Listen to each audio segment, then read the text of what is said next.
Hey, how's it going, everybody? Adam here from the Tech Frontier. And today I want to say this is episode 5, but really it's just me being featured on the Develop Yourself podcast with Brian. So I just wanted to give a quick intro and let you guys know that I got featured on a friend's podcast, Brian Jenney. He is a AI enthusiast and a professional software developer, and he's featured me on his podcast, which was super, super kind of him. So I just wanted to let you know that today's episode is actually brought to you from the Develop Yourself podcast. But other than that, this is episode 5 of the Tech Frontier, and I hope you guys enjoy the show. Today on the Develop Yourself podcast, I have a very special guest, Adam Saltarelli, who's a 17-year-old prodigy, 100-mile ultra marathon runner, and owner of Saltarelli Web Studio. Welcome to the show. Hey, Brian, thanks for having me on. Super excited to be on your show. You had me on, or I had you on the Tech Frontier just about last week. So it was really Mhm. nice meeting you. I'm really happy to be on this show. Thank you. You are the youngest person I've ever had on the show. You're younger than my oldest son, which is pretty wild. And that was really impressive because when I met you, we met each other through this school group. We're in this school community where we build AI voice agents. And I've seen you're super active in that community. You know what you're talking about. And I'm like, okay, the guy's pretty young. He's a business owner. I thought you were in your mid 20s, maybe, or something like that. Maybe just looked young. When I found out you were 17, it blew me away. Because, and like I was telling you before the show, it doesn't matter how old you were. I was very impressed with you in general. But to learn that you are that young and like working a business, doing crazy marathons, and like going to high school, right? I mean, Yeah. that is Yeah. super impressive. Really interesting, man. And you just got done with a 100-mile ultra marathon, right? Yeah. So actually, two things have been ending. One, the 100-mile Mhm. race, and also high school for me because I have graduation next week. So I will be done high school. So I'll be done high school now. So Oh my another thing off my God. plate for the summer. But yes, Wow. recently I did. I recently did complete my first 100-mile race. Little quick story on it. I had it on the back burner for 2 years. After I ran my Mhm. first marathon, I was interested in taking it up a notch, and I kind of threw it on the shelf. And then I got injured. All this stuff came back, and I finally had like 3 months to train for it before I turned 18, which is coming up in 2 weeks. And I was Wow. like, all right, we're gonna have to throw everything at the wall and see what sticks. And yeah, I was able to go it out and finish it. It was like 28 hours. So got her done. That's wild. Okay, yeah, you're a special type of individual, which is also why I wanted to have you on this show. The one thing I really want to talk to you about, really, I want to talk about two things: um, Mhm. business and voice AI. This is something, Yes. but yeah, can you just briefly tell us a little bit about like what your business is? Yeah, so my business is all about integrating AI solutions into other businesses. I like to first focus on for a lot of businesses lead gen because that's where a lot of the biggest issues lie. So I help out with like building, optimized landing pages, optimizing SEO, helping get those Google reviews, and then from Hmm. there, all the other problems start releasing themselves. Now they have all these leads, they can't answer it, so I'll help you build a voice agent. You have all these leads, you can't manage it. I can help you with CRM or best tools to advise you to. So yeah, I like to start off trying to help people with AI solutions for lead gen, and then everything from there falls into CRM, voice agents, and any other systems that just be systemized for your business. Amazing. Okay. And so a lot of people listening to this want to start their own business. I talk to a lot of software developers, and many of us are kind of entrepreneurial in spirit. We have this skill where we can build stuff, but we always build the wrong things. Like in general, I've met software developers super smart, much smarter than me, and they suck at business. And you actually have a business that's making money and doing something that other businesses want. But before I get into like kind of the nuts and bolts and things like that, because I really want to walk through and talk to people about how you're figuring this out. How did you get into like business? What made you think as a high school student, I want to start a business that helps other businesses? Well, we always all see on social media all the time all these guys doing things For like sure. drop shipping. Drop. Yeah, drop Yeah. shipping. Yeah, that's a big one. Yeah. Copywriting was a big one before all the AI started rolling around. Hmm. Um, I saw that there was opportunity in copywriting, so I joined a course called the Tyson 4D copywriting course, and I didn't like do any offers or anything from it, but it kind of got me into being like, oh, like I can do work, and then someone paid me for it, and that kind of Yeah. opened up some of my mind. So from there, I went into doing a bit of copywriting training, kind of getting some bored of it, but then finding my new love, which has been working online presence, websites. I did a lot of Yeah. stuff on Wix, Squarespace, GoDaddy, Hmm. and then AI started rolling around, like new tools like GPT, Claude, Lovable, and I was like, this is my jam. So Yeah. started building up from there, and everything in my umbrella went from just doing copywriting to now I build full apps, voice agents, and everything for other businesses. Yeah. That's super cool. And there's a lot of fear in the developer community, like, oh man, anybody now with like a Claude subscription can do a lot of stuff. And I'm not here to like to stoke those fears or anything, because I see that developers work in a different domain, honestly, than a lot of business owners do. And I see a huge amount of value for people like you that maybe don't want to become software engineers that say, hey, I'm using these tools to build websites and I can do really Mhm. cool things with these. How did you like learn how to do that? Because you don't have a software engineering background, right? So how did you like get these tools and start understanding, hey, I can use this to build a site? Yeah, so I guess I started off with just like, YouTube, learning from friends, other opportunities. Hmm. But I think the biggest takeaway before I get into like how I actually learned it was the amount of time I invested into it. Because Mm, like regardless, whatever method you use, like even if you learned it by yourself or the best YouTube videos, you're still gonna have to put in large amounts of time. So for yeah. anybody that's right off the bat, like Brian, you were saying, like there still is a barrier to entry. You have to put in time for it. But I did start with learning on YouTube, playing around with it myself. And then most of my experience just came from working with people. And that came from like in person interactions, cold outreaches, cold DMing, whatever I could do, cold calling, and just Nice. having feedback from actual clients being like, I like this, I don't like this. Can you also do this? And eventually I was Hmm. like, "Oh, I can learn this stuff." And YouTube's like an infinite resource, especially with the amount of content there is and wonderful Oh yeah. content Hmm. that just watching videos like this, joining wonderful school courses like the AVP group, you just keep learning and you keep showing up every day. I'm gonna have a link to that in the show notes as well to your personal links as well because I do love that school community a lot. I've met a lot of great people in there, you included. So Mhm. people are hearing cold outreach, cold DMs. They're thinking, okay, I get that there's a technical aspect. You have to build something. That tends to not be the most difficult part for most people. Like a lot of developers, including myself, have built apps or built services, and we expect people to come knocking down our door when we put up a website. And this never works Yeah. out. And then I see people like you that are like, I'm going out there and I'm finding people. Like you had a really interesting story in the school community that you posted about an interesting encounter you had. And yeah, can you share with us that encounter, like how you found one of your customers recently? It doesn't even sound real. Like I've been showing so many people like they're like this they're like it doesn't even sound Cool real. story. It's an example of what I learned from, and I had a call of this. I believe I put on my YouTube up too. Should be up soon, anyways. And Hmm. I was just explaining the story of how I learned from Rashim, someone in the group, about how at the end of the day, whatever outreach you use, that could be cold calling, Instagram, funneling through your website, whatever it might be. The whole opportunity, or sorry, the opportunity of that is just to talk to somebody. Like just it's simple communication, like humans have always done. And I took that very literally because I was coming off a shift. This was my most extreme example for outreach, but I've done plenty of door knocking, cold calling, other things just to talk to people. This example was I came off my shift at Sobeys. It's a grocery store in the Canada, and Okay.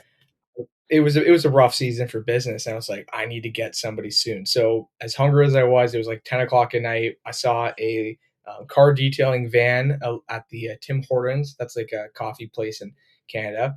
And I went up to the van. Nobody was in there, but I saw the number on the van. Hmm. So, okay, well, this person's in this building. I'm gonna find him no Yeah. matter what. So I called him 3 times. He declined every single call. Eventually, he goes outside because he was in like grabbing food or something. I don't know. Uh-huh. He was like, or I come up to him like, "Hey, sir, like, are you the owner of this?" And he's like, "Oh yeah, yeah, yeah." I was like, "Yeah, I built you this cool website," because I was all about like website demos and stuff. So I just like whip out my phone and I'm like, "Check this out, dude." And he's like, "No way, this is awesome." But he looked. I'm like, "Yeah, I was the guy calling you." He's like, "Dude, I thought I was getting like harassed." Wow. And yeah, and then eventually, funny enough, 2 days ago, that's why he wrote the review. I closed him, I saw and that then now review. yeah, and then Yeah. I'm working with him on a voice agent project now because he's got like so much dials coming in. So now we're helping delegate his phones, and this all started Hmm. just from a winter blizzardy night in Canada. I went outside, tracked this guy down. Now, is this how you're going to get every client? Probably not, but is it definitely how Yeah. you can get one person? You might. You too. Dude, that is super cool, and I think what's more important, like, that's a super unique story, which is, like, kinda crazy, right? That it actually worked out really well for you, but I think it's more Yeah. important, like, the mindset, and I kinda hate to say the mindset because it sounds like one of these fluffy things, but it's true, there's a thing that you have to be able to do if you want to get your first customer, and it's always uncomfortable. Like, I'm assuming for you, that's not comfortable to do, right? Are you just used to this, or is this, like, your natural way of doing things, or are you going outside your comfort zone in order to find customers? I mean, at this point, I've done this so many times. Like I've done so many ridiculous door knocks, cold calls. Mhm. It's like I really couldn't care who I'm talking about. But at the start, entire time, it was so uncomfortable. I remember I'd be sitting in my car, like cold calling by myself, and Mm, I do dials, and I'm like, I'm done. I can't do it anymore.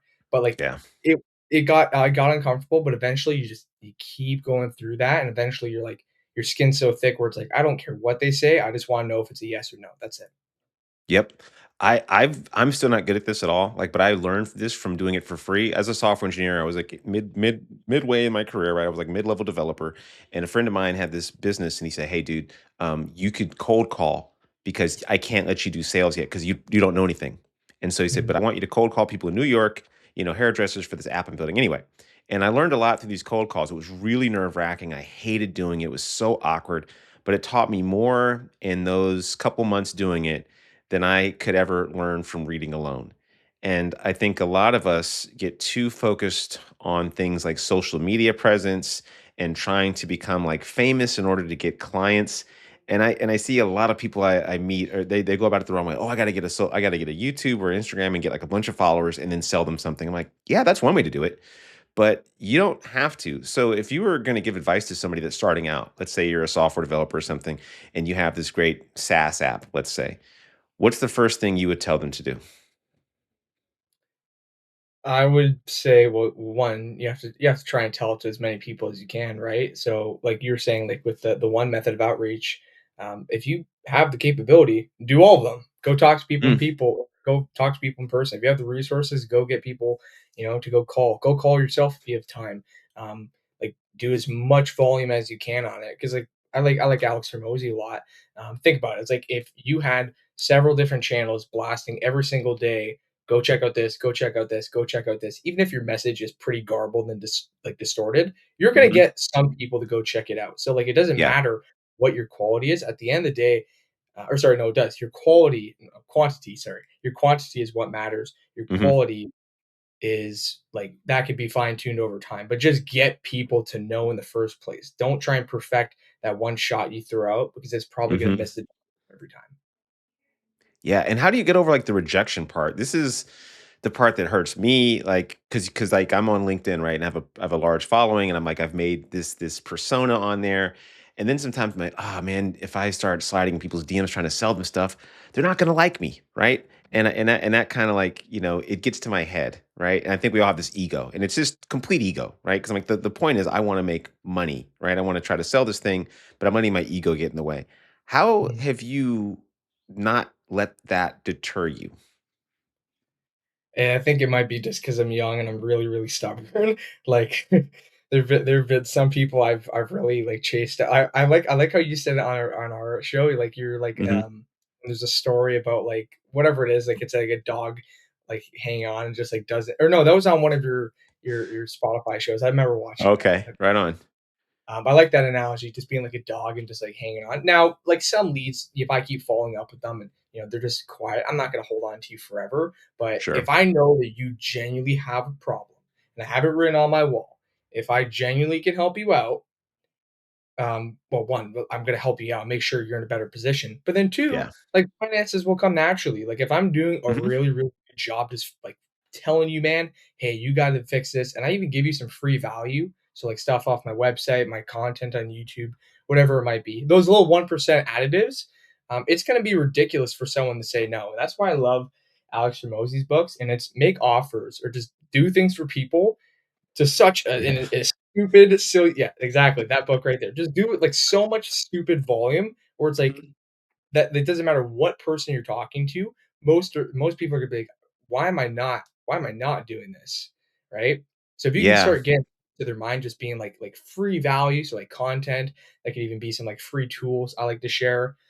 I'm selling them the implementation. I'm trying to give you the thing because you don't want to do the Mhm. thing. You don't have time to do it. So I like that approach a lot. That's a really smart one because yeah, I give away information all the time. In fact, I give away the curriculum for a program that I teach. I'm like, yeah, that's not the value, right? Like if it was just the curriculum, you could just go on YouTube and learn whatever, right? Mhm. The point is I'm going to teach you the way I know you're going to have the best options and then give you more services around it. One of the best times I ever got kind of sold was when a guy said, "Here's my whole Facebook ads breakdown." And he gives you like this 30-page document. And I'm thinking, dude, I'm not gonna do that. I'd rather just pay you to do it at this point. Because, like, you're right. I could do all this stuff on my own and go through this 30 pages of stuff. That was actually really smart marketing.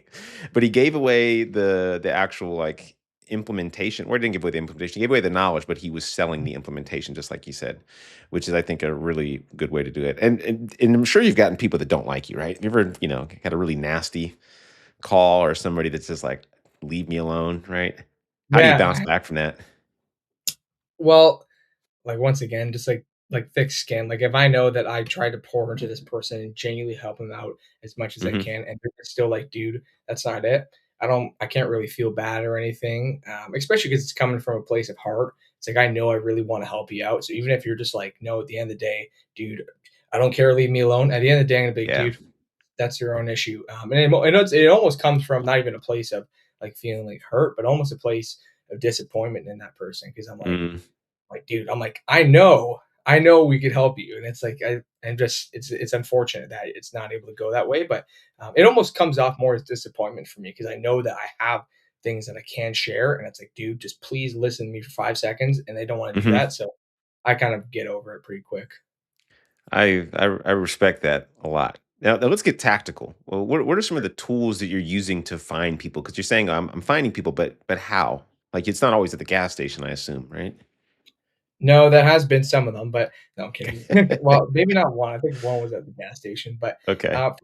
for the most part, it's been a lot of cold outreaches, especially through building up like social media. I've had people reach out to me from there, but a lot of it started from just like in person, like door knocking, local businesses, Mhm. doing cold calls. I mean, now I've delegated that to a team of people, so I don't have to be the one doing it, and I could focus on just doing the sales calls and the discovery calls.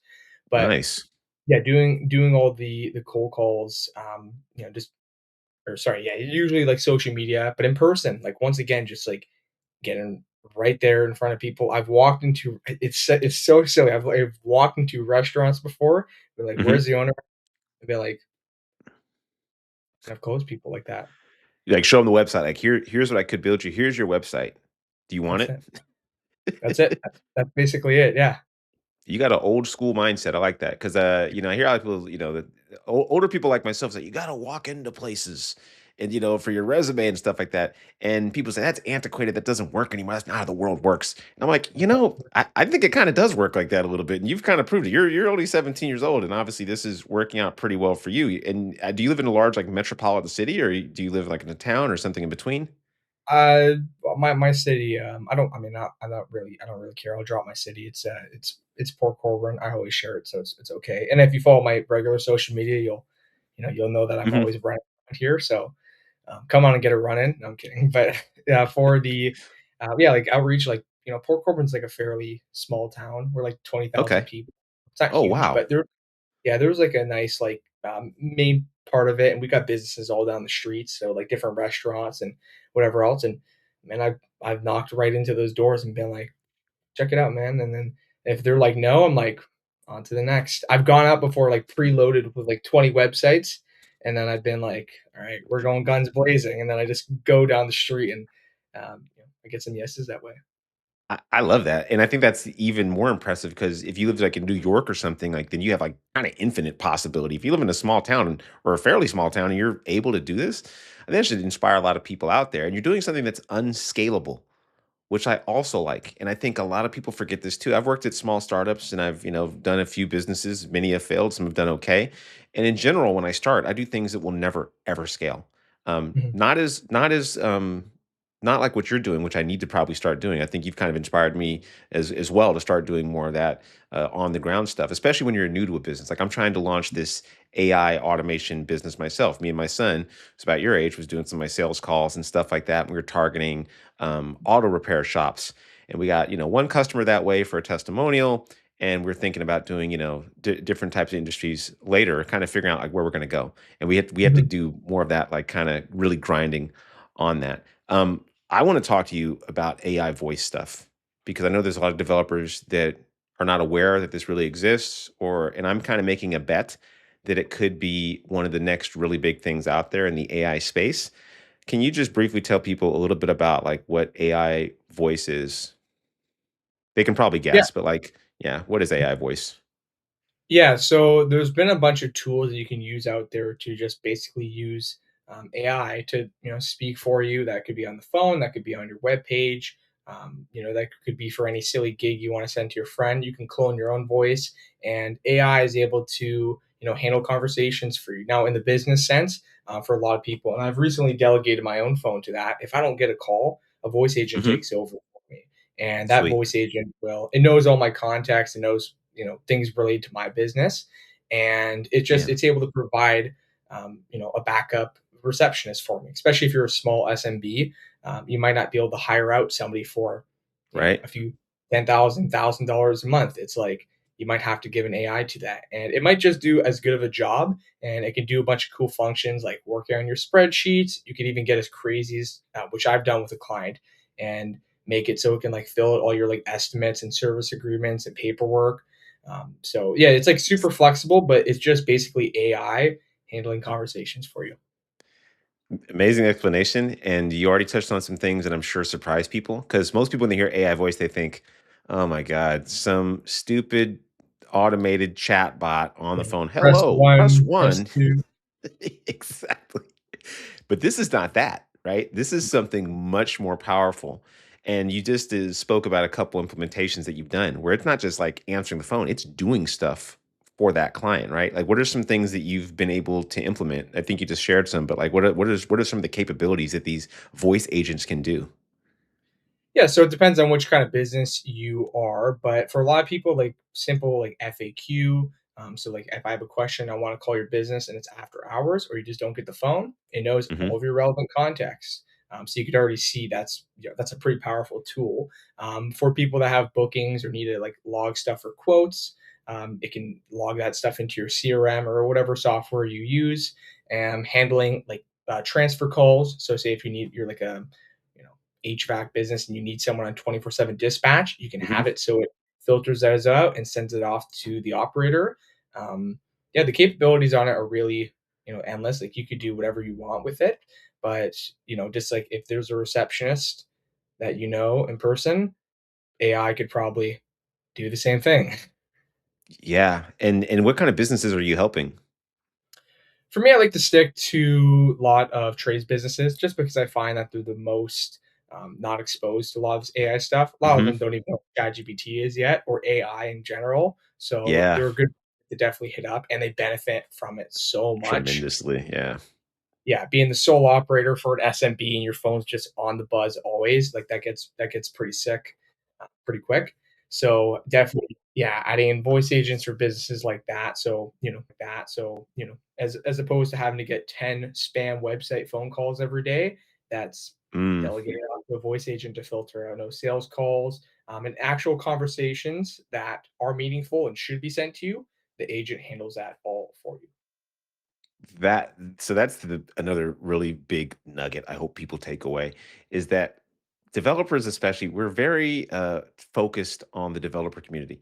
We're always building tools for other developers, and the reality is, software developers are like tiny little fraction of the market out there, right? And you think about all these other businesses outside of tech, which could really use tech expertise. The trades businesses. Think just any business that uses a phone for its form of communication.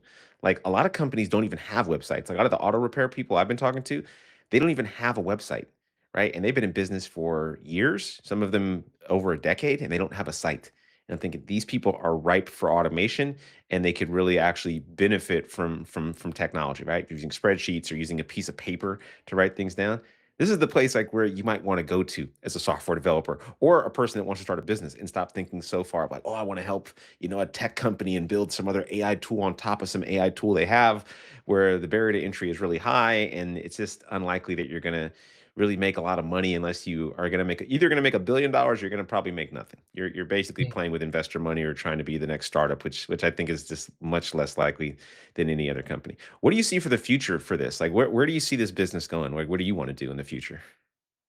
Well, I want to keep working on like seeing where voice AI goes. That's kind of the niche I want to get myself into. Hmm. But I know right now there's still a lot of skepticism about it. Like you can't really Yeah. like I've had people cold call like for voice agent, but it seems a lot more unsuccessful as opposed to something that's kind of been, like ingrained, I guess, in everybody's mind, which is the lingering thought of having a landing page up with good, Google reviews. Like that's something that most people know now. They might not know how to handle it or what to do about it, but if I say that to you as opposed to, hey, your entire phone line is going to get taken over by a robot, people are still Hmm. pretty by that, and it's not mainstream yet. So Yeah, that's uh, right. right now, yeah, I want to keep growing on the voice AI because I know that that's such an important thing for businesses, and you can charge, like quick math on it. Okay, this business has 10 calls a week. Maybe they miss four of them. Whatever those four could have been, that's a loose math, but those four jobs could have been worth $250 every single week. That happens. $250 times, or sorry, $250 times 16 or technically whatever that is. That's about 4 grand every month Yeah. lost if those were all Hmm. jobs. So you could start seeing how the math kind of works out, why you can charge someone maybe a fraction for that and still make good profit. But also because um, this every business should have something that could handle after hour calls. And if I want to know about your business and you be more transparent as a business owner, having direct communication 24/7 around the clock is definitely a way to do so. So that's something I want to keep growing on in my business. Yeah. I like that. And I've tried building these agents, and I've actually built one that was being used. It was much more difficult than I thought. Way more difficult. What are some of the ways that people mess up with voice agents when they build them?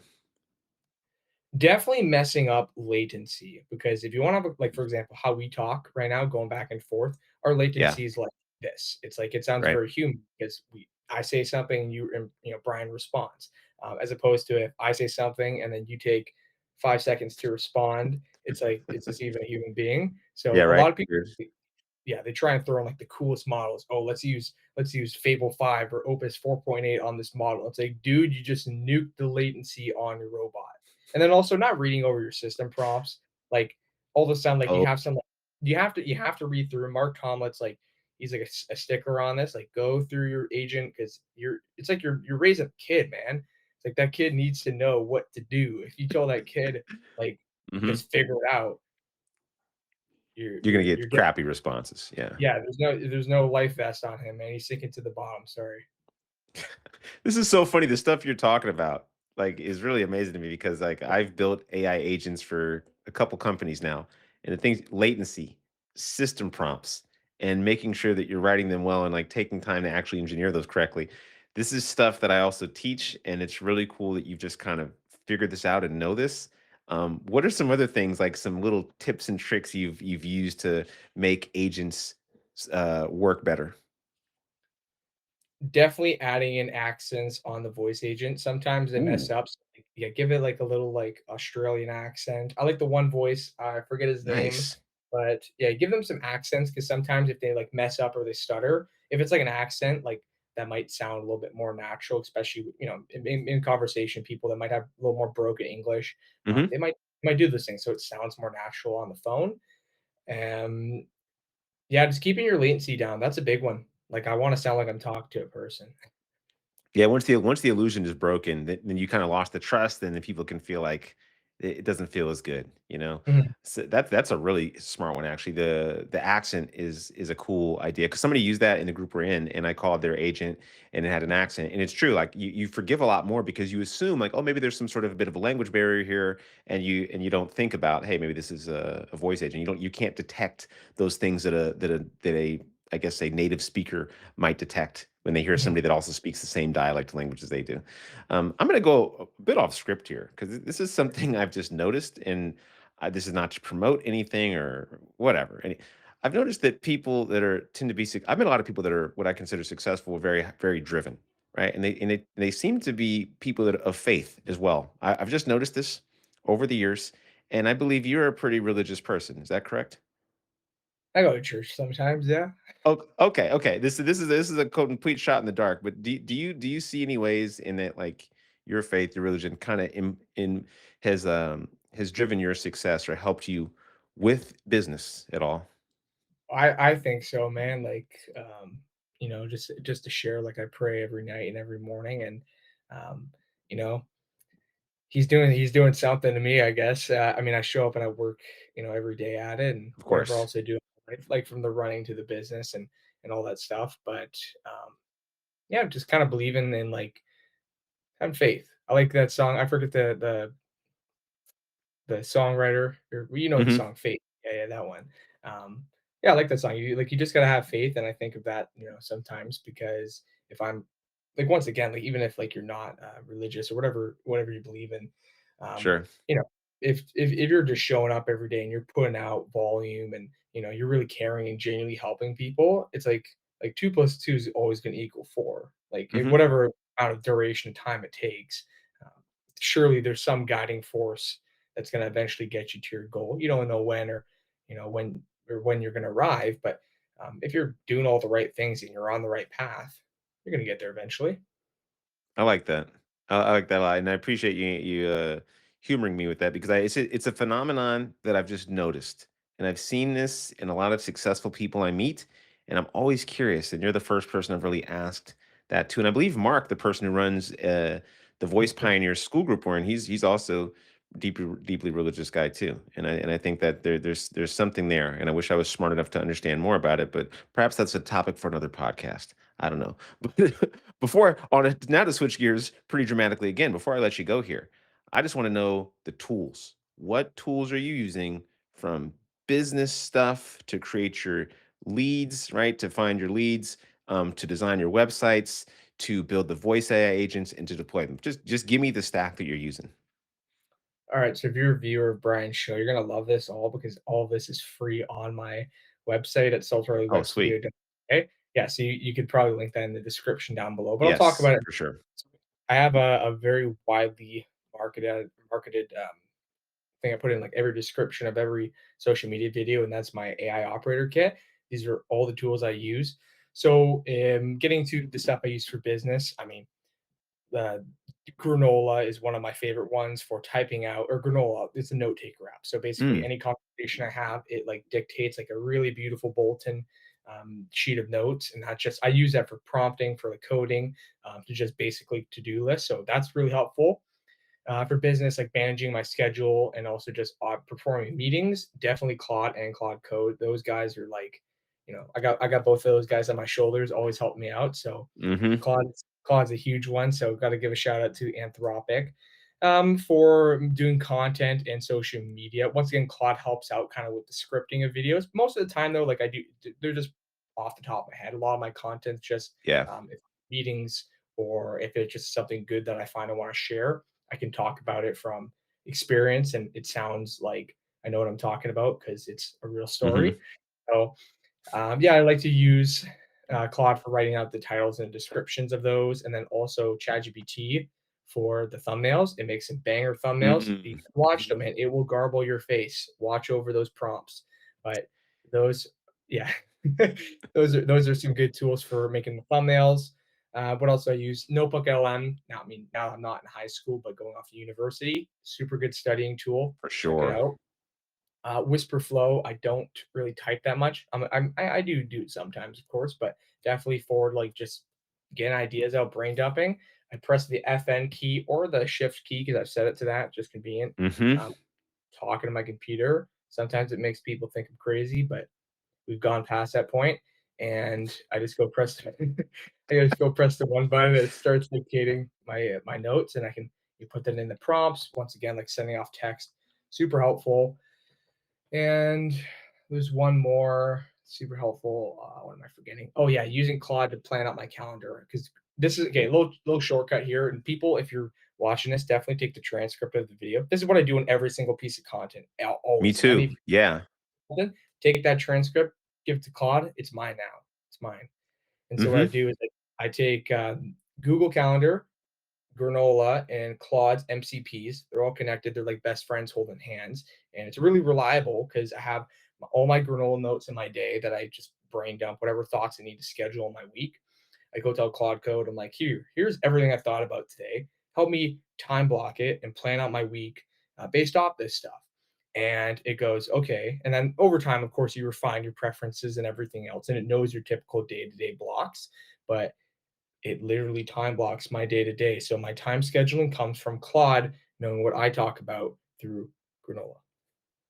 That dude, you I'm like blown away because you just said a bunch of stuff that I'm like, most developers I talk to don't do this stuff. This is wild. And I meet a lot of 17-year-olds too. I mean, I might not a lot of 17-year-olds, but I go to the gym and I see my son's buddies and stuff, and like it feels like the AI wave has passed over many of them. And you seem to be like Like at the right in top it. 1%. Yeah, Mhm. dude. This is this is Right in it. nuts, man. Now, what about the voice AI stuff? Like give me some Oh some yeah. tools for that. Yeah, so I kind of bounce between 11 Labs and Retail AI. I think Okay. retail, Mark, I'm talking on behalf of Mark's word. Retail, I think, is better for like complex automations. It just like I've been used to their UI and how everything works, Hmm. but um, especially with like the API and stuff too, I can hook Claude Code right up and then just get it Yeah. ripping on. Hmm. So retail is definitely good for like complex agents, which I'll definitely be using on this new project with that Luke guy. But 11 Labs is pretty. I think 11 Labs might be honestly be better for demos, just because the voice is like way smoother because they are the providers Ooh. of voices. So like if you Okay. got a Yeah. like 11 Yep. Labs is pretty good. Once again, I'd used retail for demos too, and you could just have Claude Code help you write that simple basic system prompt before you get Hmm. into all the gritty. But yeah, retail or 11 Labs are both good. There's some other ones on the market, but realistically, like those are the ones I know and know how to use, so I recommend those. Amazing, amazing stuff. I can't wait to have all this is all in the show notes, by the way. You've just blessed us, man. Hey, I really appreciated talking with you. And where's the best place for people to find you? Again, this is all in the show notes, but is there somewhere else that people should connect with you? Yeah, so you guys can find me at my two Instagrams, my personal and my business one. My personal is Adam Saltarelli, so just my name. You keep up with a lot of the running and stuff that I do, and I have a lot of big other races coming up, so those will always be fun to watch. Very But cool. for the business one, it's my business name, which is Saltarelli Web Studio. The T actually fell off the shirt, but we'll ignore that. So Saltarelli Web Studio, and my website's the same thing, just with .ca at the end. And I also have platforms and all social media. So you can go find me on YouTube, LinkedIn, TikTok, Instagram, Facebook, everything. So, Amazing. Man, and super good talking to you, and I appreciate you taking the time.